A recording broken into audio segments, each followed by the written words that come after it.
Welcome to Neot Kedummin.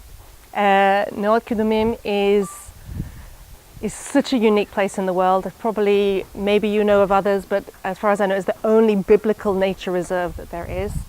What is a biblical nature reserve? It is 625 acres of land that was taken from nothing and created. Was it created in a factory? No, it was planted. It was grown from scratch by one man who had an inspiration, was inspired to recreate the land of the Bible. He wanted people to be able to come and learn and leave the walls of their churches and their synagogues and their schools and their Hebrew schools and be able to come and see the Bible. Okay, everybody, each and every one of us has sat in a classroom and learned Bible stories, and there's a lot of words in this. My Bible has 2,000 and something pages in it. However, there can't be any better way of learning than to come out and not just to read it, but to hear it and to see it and to taste it and to touch it and to feel it. And that is what we have tried to do here. This is what we try to recreate for everybody, for Jewish school children, for Christian pilgrims, for Jewish students, for the entire world market. I guide Chinese groups who have never even heard of the Bible. They come here and they get to learn about the Bible when they come here as well. For them, they are just stories. For us, it's real. And we can see how real it is when we stand here and we look at this background in front of us. Okay, if we look at this area here, this is the land that Jesus walked. And there in the north, looking straight over, is the north and the town of Nazareth. Jesus was coming from Nazareth in the north up to Jerusalem in the southeast. This is the way he would have walked. This is the old route to Jerusalem. These are the trees and the hills and the landscapes he would have seen. Let me read you something from the book of Psalms. Psalm number 104.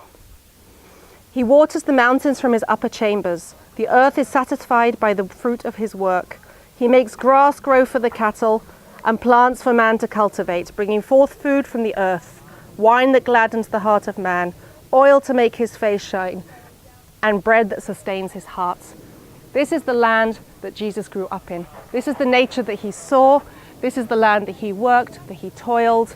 He celebrated his agricultural festivals, and this was the land that inspired him to talk in his parables all about nature, and especially about the basics that we need to sustain life, the bread and the wine and the oil.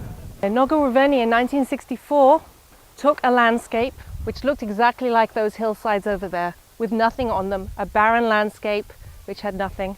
And he took this 625 acres, which was given to him by David Ben-Gurion as a gift in order to recreate this reserve.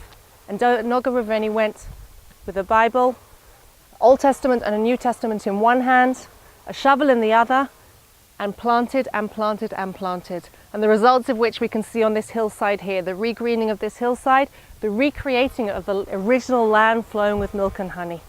Thousands of years ago, the children of Israel were promised a land flowing with milk and honey.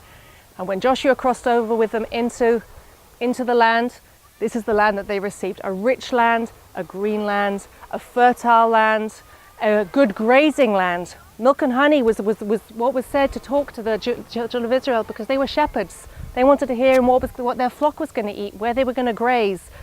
And they came into a very green and beautiful land. Over thousands of years, unfortunately, the land of milk and honey was taken away.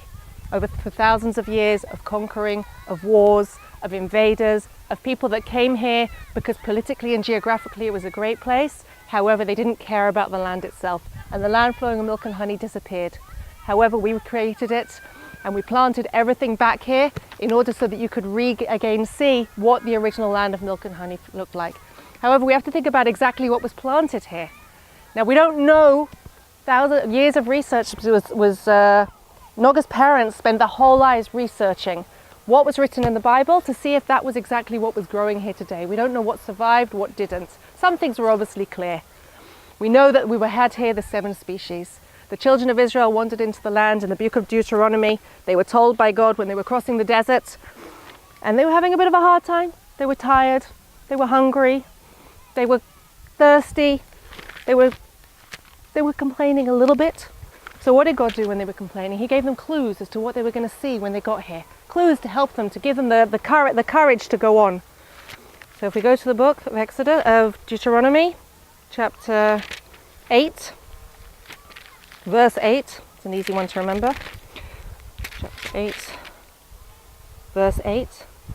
For the Lord your God is bringing you into a good land, a land with streams and springs and fountains issuing from plain and hill, a land of wheat and barley, of vines, figs and pomegranates, a land of olive trees and honey. So we know that was what was here thousands of years ago. And now it's easy to identify the 7 species. And of course, those 7 species were planted here.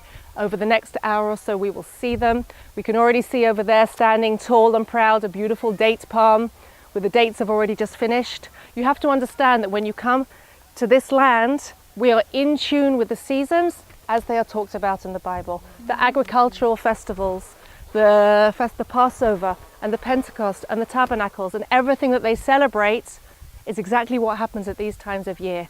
So you are here right now. We are after the Feast of Tabernacles. This is now the harvesting season. You won't see wheat and barley blowing in the wind. You will see the first shoots of the wheat and barley growing up, and we will go and see that later. You won't see dates on the trees, because what are the Feast of Tabernacles? It's also called the Feast of the Ingathering. The gathering in of what? Of the fruits that have been ripened, and gathering them in order to dry them out so that you will have food in the winter. There were no freezers, there was no vacuum packing. There was drying of fruits and grapes to sultanas, dried dates, dried figs, grapes being turned into wine, the grain, the wheat and the barley being put away for the winter. Because what happened on the last day of the Feast of Tabernacles? We start praying for rain. That's when we start praying for rain, not before then. It's when we've gathered in all of the grains. So all of those things didn't exist during the winter. They had to survive on what was dried, what was here. Please share this video, and on YouTube, click the button below to become a subscriber. In consideration of Canada's 150th birthday, please consider 150 ways to bless Israel through your Christian embassy, the ICEJ Canada. Consider becoming a $150 monthly donor. Plant 150 trees, 150 prayers for Israel. The opportunities are endless. Please contact us.